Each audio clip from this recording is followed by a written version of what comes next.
بسم الله الرحمن الرحيم عما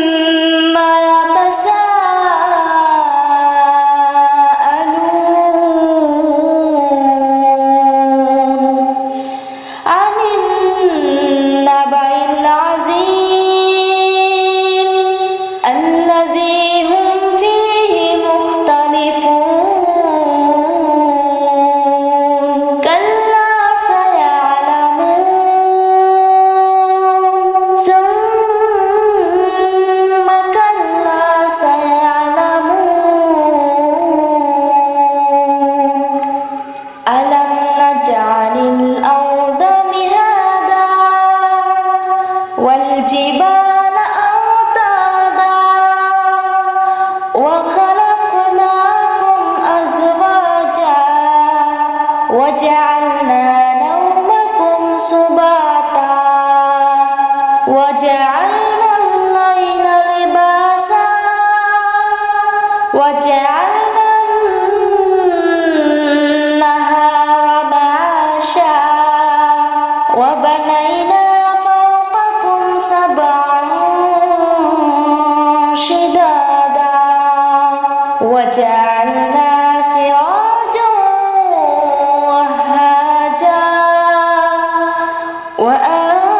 وأنزلنا من المعصرات ماء ثجاجا لنخرج به حبا ونباتا وجنات ألفافا إن يوم الفصل كان ميقاتا يوم ينفخ في الصور فتأتون أفواجا وفتحت السماء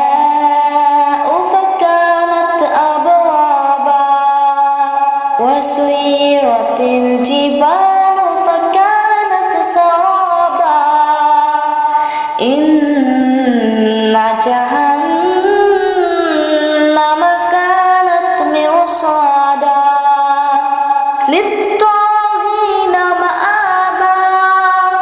لابثين فيها أحقابا لا يذوقون فيها بردا ولا شرابا إلا حميما وغساقا جزاء وفاقا إنهم كانوا لا يرجون حسابا وكذبوا بآياتنا كذابا وكل شيء أحصيناه كتابا فذوقوا فلن نزيدكم إلا عذابا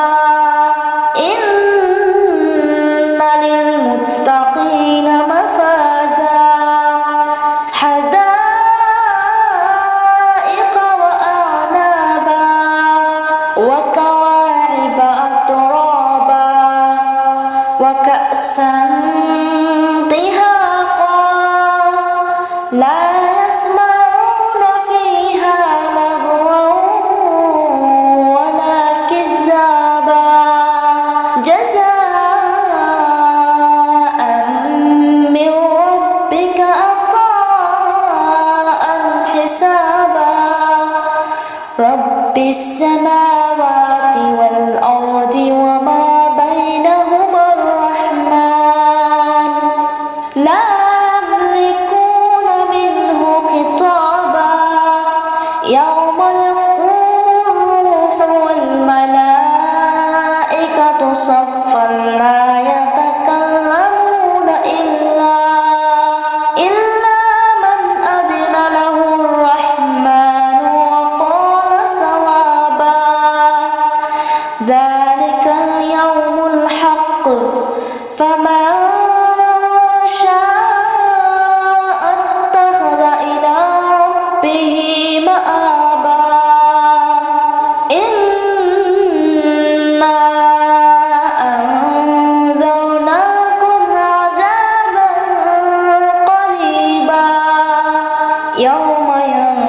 انظر